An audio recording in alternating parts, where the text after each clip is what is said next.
Welcome in to one last final version of the LacrosseTribune.com high school football podcast for the 2017 season. I'm your host, Zach James, and in this week's podcast, we're going to talk to both co-coaches of the year, and that is Caledonia's Carl Fruechte and Bangor's Rick Muellenberg, as they helped lead their teams to state championships.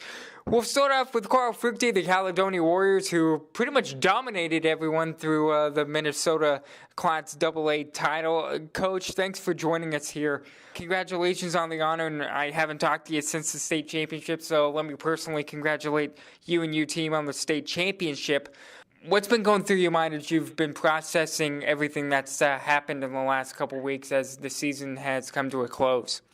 Well, yeah, first of all, Zach, thank you. We're honored, and we consider it a coaching staff award, so we really appreciate it, Zach. Thank you very much to Lacrosse Tribune.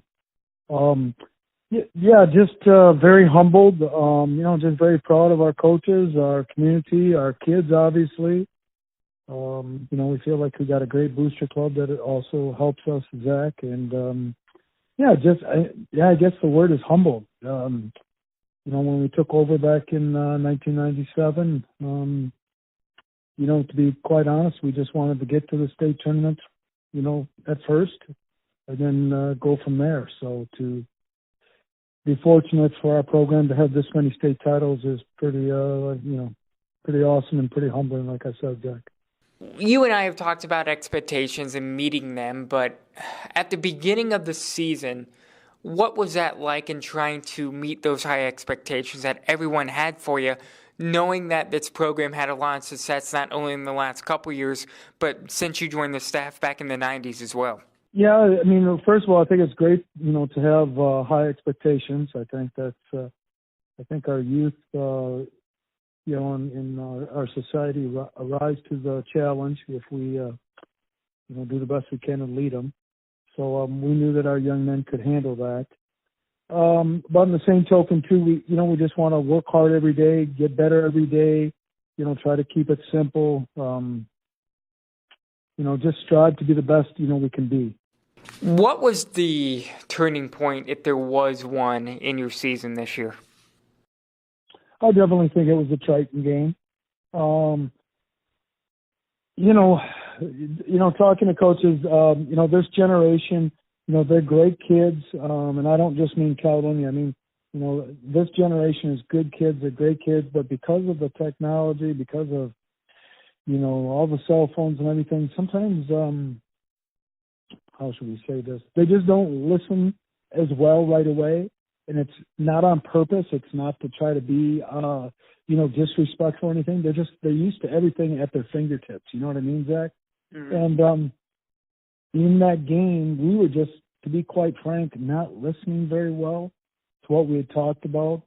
And again, they weren't being disrespectful. It wasn't getting hammered in. And, Triton did a nice job getting after us, and we had a nice talk at halftime about we need to do these things that we talked about. And the light bulb just went off for some of our guys. And it definitely got us on the right track. And again, that's what great competition does for you, doesn't it? It just makes you right your wrongs. And it definitely was, to me, it was, I would think most of our coaches would agree with me on that was a turning point in our season. Talking with co-coach Carl Fruechte, the Caledonia Warriors, here on LacrosseTribune.com as we wrap up the prep football season. I want to get back to having everything at your fingertips, the kind of points that you made in a minute, but just going back to the Triton game for a second, was that the one game where you saw your kids really be, I guess the word I'm going to use is formidable and having a little bit of flaw in them? What does it say about the team that they were resilient enough to kind of break through those flaws? Triton is a tremendous football school, tremendous football team. As we were looking at it over the summer months, the coaching staff and I, we realized that Triton had, a number of real good athletes that could really give you issues. And obviously their coaching staff is tremendous. So it wasn't so surprising that, that they sort of woke up our kids, let's put it that way. I guess we were a little bit surprised that we got down by, what was it, 20, 21 points. That surprised us. But we weren't surprised if we were going to be down by 7 or 14. Let me put it that way, Zach. And they just really got us to open up and just to really, trust on one another if we were going to come back and get the W. And thank goodness, the guys did. They rallied and they listened and they came together. Does that make your job harder, knowing that things like huddle and social media, things like that, does that make your job harder? I mean, I guess, the answer would be yes, but you know that. And you try to educate your boys on the social network. You try to, and it's funny, Zach, that you bring it up. A coach showed me today, a varsity wrestling coach had made a comment on social media, and I'm like, this is a head coach making a comment, so I mean, you got to educate your kids on, it's bulletin board stuff, and to me, it's immature. I don't like talkers, Zach. We don't believe in it. Actions before words, obviously, and I have a saying that it's a simple one at practice. I got a lot of them, but one of them is talk is cheap. And, that's what people do on social media. They talk and they puff themselves up and they get arrogant. And you really got to talk to kids about not doing that. And, you sort of got to monitor it. And thank goodness our kids are listening to us on that. But, with the huddle thing, that's great because it's always there available for you, as a coach. And, if the kids are done with their studies, and in study hall, we make sure they're done with their studies, then we can get them, extra tape time. So, huddle's pretty cool. So, but the other stuff I could get rid of, Zach. You mentioned the maturity of this team. Is this the most mature team in your tenure, this year's team?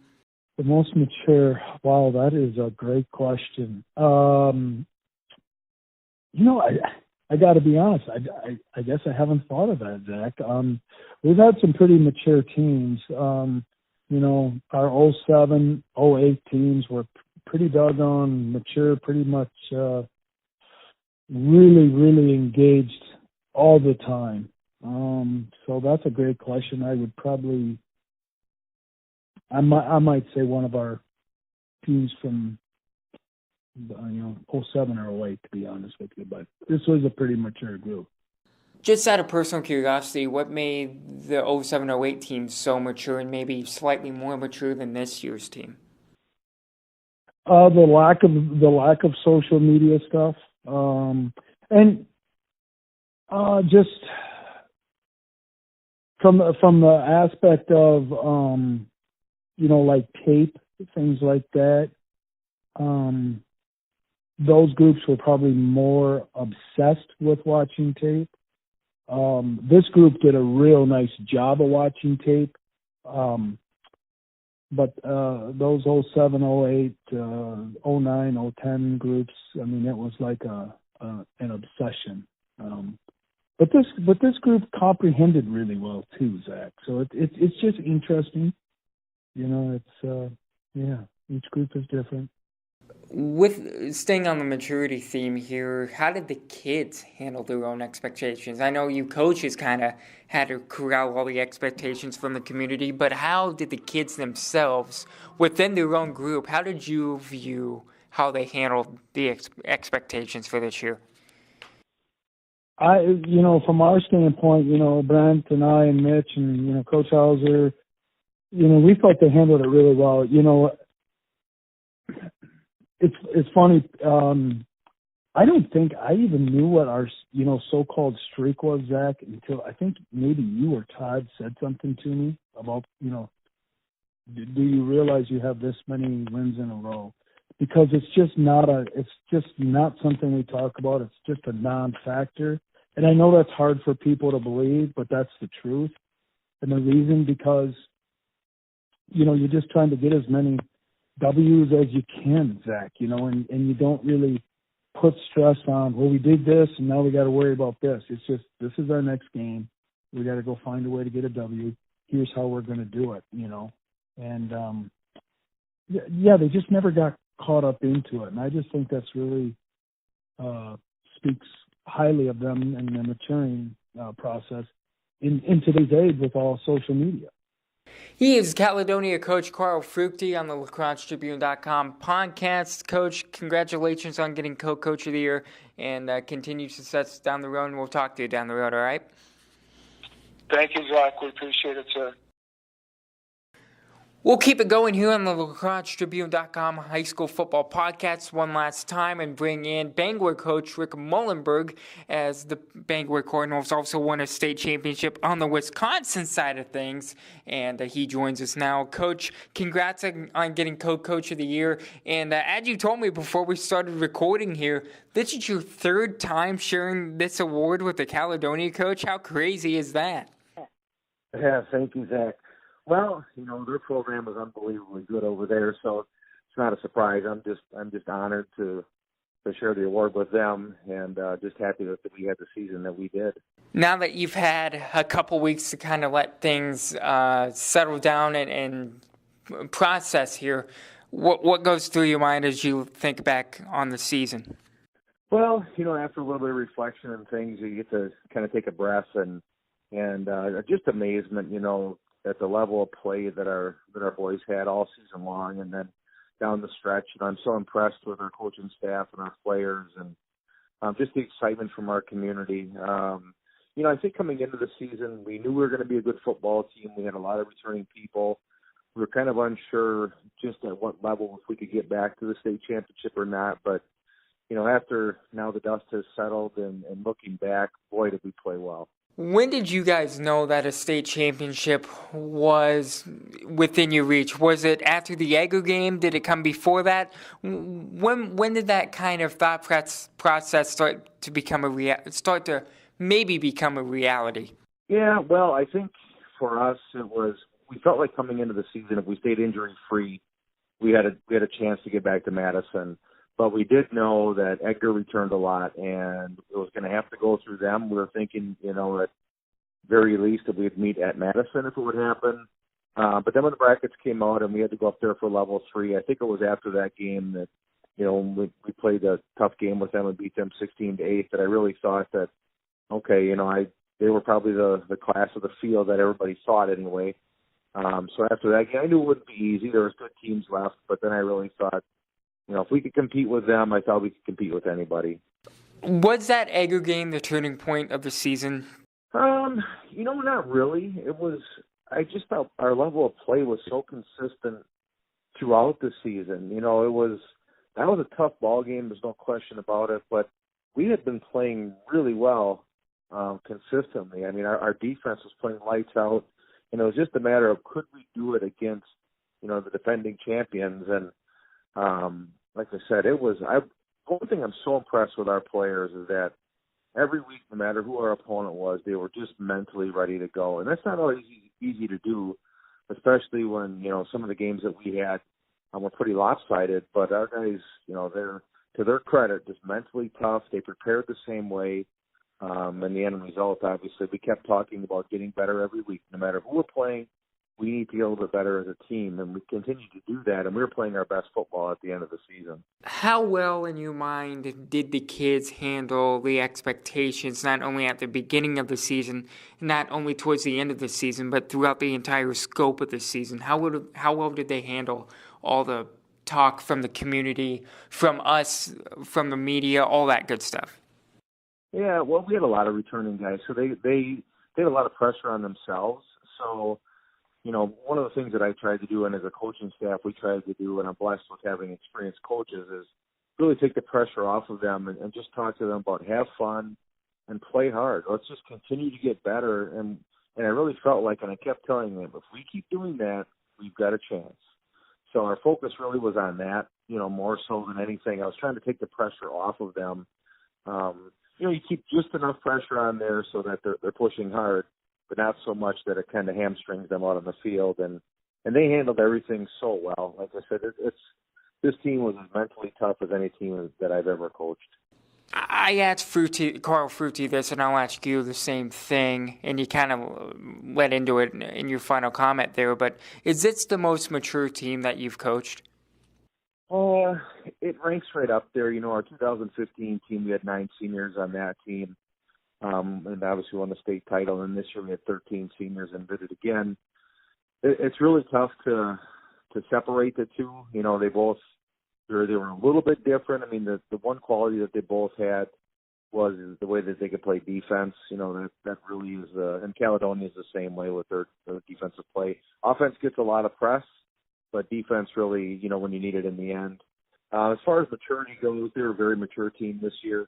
I ranked them right up there. It would have to be 1 and 1A. I don't know which way you'd go with that, but these guys were just tremendous to work with.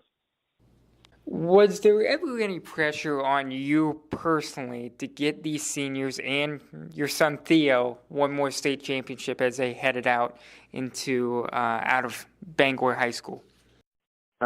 Yes, on me there was. I put a lot of pressure on myself.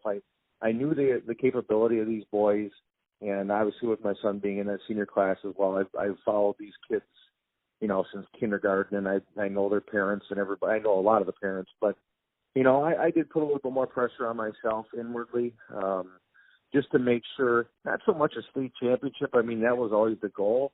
But one thing, in every year is just, I don't want to let the kids down. I want to make sure that we do everything we can and could as a coaching staff to get the best out of them. And if we can do that, we felt like we could get to the top level, and I'm thankful that we were able to do that.